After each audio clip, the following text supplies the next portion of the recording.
I really, really want something that isn't happening. I really, really want something that isn't happening. I really, really want something that isn't happening. I really, really want something that isn't happening. I really, really want something that isn't happening. Where's my vibration on what isn't happening? So how can the universe give me something that I want to happen when my vibration is totally about what isn't happening? And so by giving up, as he did, by saying, never mind, I'm going to release the tension. I'm going to withdraw my attention from the fact that it is not happening. Now his desire became the strongest component, and in the vortex he goes. You sort of kind of get how it works?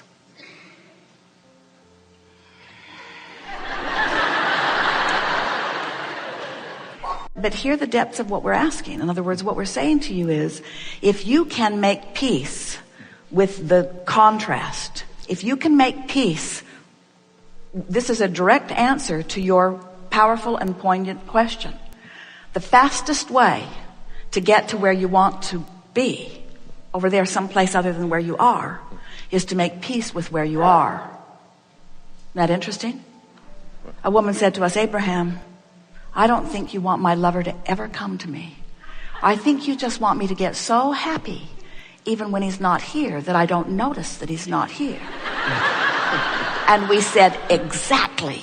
Right. Because when you stop keeping active within you the absence of something you want, it has to come. So the fastest way to get to where you want to be is to make peace with the fact that you're not there yet.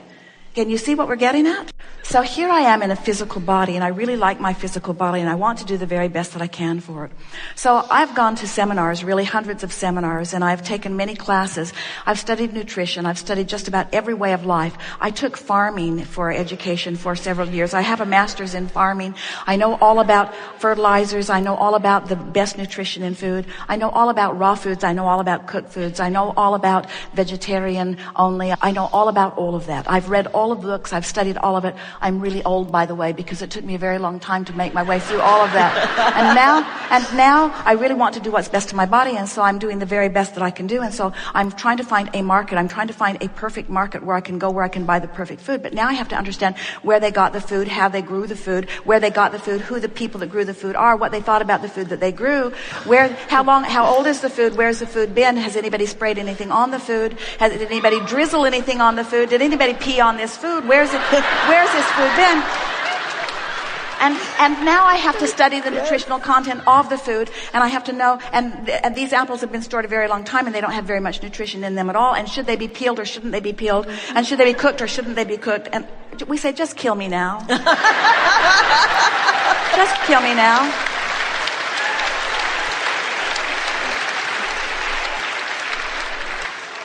Or get in the vortex. You can accept that you are vibration first and foremost, and that your body is an extension of that.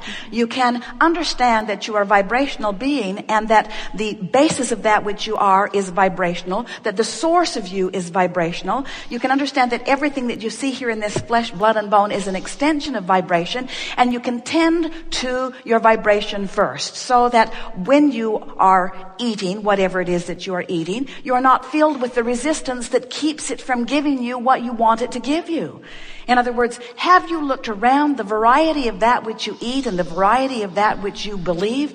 It is very diverse, and yet there are people who are thriving under many diverse situations. We've been telling doctors and scientists, when you stop looking for cures and you start looking for vibrational reasons for things, now you'll begin to understand what's going on.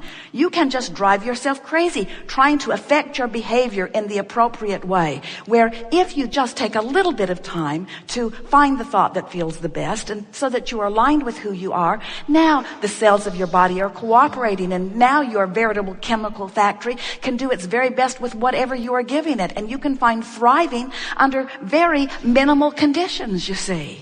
When you have decided that you're going to guide your life by deliberately orchestrating the behavior, not just yours, but the behavior of the farmers and the behavior of the government and the behavior of those around you, you just get yourself into such a wad of resistance that even when you are eating the finest of foods that your body is devouring in a way that would feed you right down to the cellular tips of your cellular toes, you still do not allow the nutrition to reach you because you're all wadded up in resistance. It's about your vibration. It's not about what you're eating. It's about your vibration. It's not about what you're doing. It's about your vibration. It's not even about what you're saying. It's about how you feel about what you're doing, you see.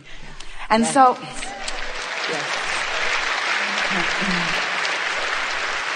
so when very well-meaning people plead their case to you about the perils of this or the perils of that, what you have to do once you've gotten yourself into a place of alignment is just thank them for their consideration and thank them for their concern about you and assure them that you are on it and that you're working things out in your own way. We are not for a moment suggesting that you shouldn't want to help. And we're not for a moment suggesting that there are not things that will suit you better than other things. But we are suggesting that to try to sort them out, you never get it sorted out. But when you get into the vortex, it sorts itself out by the power of law of attraction. Thank you. It's where the soul within you dwells. It's where that which you call God is. It's the furthest expansion of that which you are. It's the culmination of all that you've become. It's the combination of the non-physical that you were before you came into this body and all that you've added to it since. It's the future of your children. It's the future of you. But it is the present tense of that which we are. And when you accept it as the present tense of that which you are, you can celebrate the abundance of it, the becoming of it in this moment. Because when you tune into it vibrationally, you are it. And when you are offering only one vibration, it must manifest in every way to show you. As people come forth, we'll call you one at a time and we will visit with you about whatever is on your mind. It is our powerful intention to assist you in getting into the proximity of this vortex of creation. Because if you are not somewhere near the solution that you seek, you won't hear our answer, even though it will be brilliant.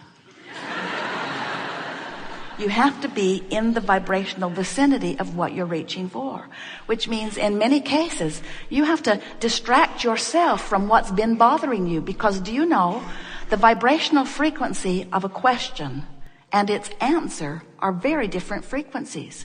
The vibrational frequency of a problem and a solution are very different frequencies. And so we want this forum to be an opportunity for you to listen and feel and come into vibrational concert with who you really are, which means we're going to do our best to distract you from the vibrational patterning of what's been holding you apart from who you are. We want you in the vortex. That's where you belong. But we don't ever want to imply that you should just get in there and remain in there. You'd have to croak to do that. You came forth in physical form with the distinct intention of exploring contrast for the purpose of expansion, for the purpose of joyous expansion. Not one of you said, I'll go forth and I'll struggle and strive and I will launch rockets, but I won't go. I'll just stay there in my lackful, mournful, complaining existence. And I'll sacrifice the joy that could be mine for the good of others. Not one of you said that. Every one of you said, I'll go into natural contrast and from it I will choose. And once the choice is made and the larger part of me gives undivided attention to the choice, I will too.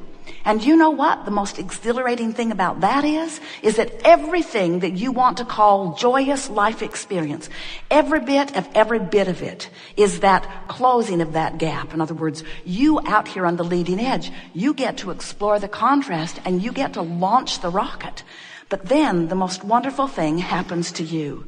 You get to feel the visceral, tactile, physical thrill of now coming into alignment with your expansion. You get to experience the manifested perfection of every wish or desire or dream that you could ever conjure. But you've got to learn how to become a match to your dreams, which means you got to let go of reality. You got to let go of the reality of the isness of now, because some of it's good and some of it is not the way you want it to be. And you've trained yourself to be so very objective. You weigh the pros and the cons and the pluses and the minuses. You find things, you may not believe this, but you find things in your historical history. You find things in your history that were awful, and you make monuments about them. And then you drag your blessed new little ones down the long, awful trail of all of that history. Do you see how it all fits together? There are no words to convey to you the appreciation that we feel from this non-physical vantage point for the leading edge work that you all are doing. We want to assure you that your future, that the future of this planet, that the future of all that you know as physicality, it is magnificently laid out before you. And when you find something to fuss and worry about, the most significance that has is that for you, right here, right now, you prevent yourself from being the full being that you really are. And here is the most significant thing that you will hear from us this day or ever. That negative emotion that you feel simply means that you are not keeping up with you. You are not keeping up with who you have become as a result of the life that you've been living. So, we have enjoyed this interaction more than words can convey. It is exhilarating to come together with the likes of you who are out here exploring the contrast. It is our desire to impart to you our appreciation of your important part, and to shine a bright light on what you've managed to create, which is present tense for us and only slightly future tense for you. It has been satisfying to feel you resonating with the vibrational concepts of the vortex. And it is pleasing to us that you are more awakened to your individual awareness of your proximity to who you really are. If you heard nothing from us at all, like you've heard today, but if you had heard from your grandmother that it's always best to think thoughts that please you, you would still know everything that is important to you. We make too much of this, really we do. But mostly as we try to figure out all that stuff that's outside the vortex. Because when you get into vibrational alignment with who you really are, then everything that you are begins to take on a new light. You begin to remember the bigness of who you are, and even more, the worthiness and the rightness of who you are. And along with that comes appreciation, not only for who you are, but for who others are. When you get the big picture of the value of all this contrast, then you can look at the differences that they are believing or the differences that they are living. And in those differences, you can begin to feel appreciation for the broadness of the playground that it creates for all of you. But it is only when you garner control of your own focus that you will be able to appreciate them in their differences rather than fear them. It is only when you understand that law of attraction is the basis of this universe and that there is no assertion anywhere. Nothing can assert itself into your experience. When you reach the place that you're understanding that in this attraction-based universe, that when you look at something and say yes to it, you include it in your vibration. But when you look at something and shout no to it, you include it in your vibration. But even more important, when you look at something and shout no at it, and it gives you that awful feeling that you call any number of negative emotions, that what it really means is you are taking a vibrational stance, a mental stance, a human physical stance that the source within you is not taking. And in doing so, you have created a departure, a temporary vibrational departure from the whole of that which is you. And therein lies your struggle. And therein lies 100% of your struggle. The only struggle that exists in the human experience, or any other, but it's mostly struggle in the human experience, exists because your life has caused you to expand, and for some screwy reason, you're not taking the expansion. Not yet, at least. We've enjoyed this immensely. There is great love here for you. And as always, we remain eternally and joyfully and expectantly incomplete.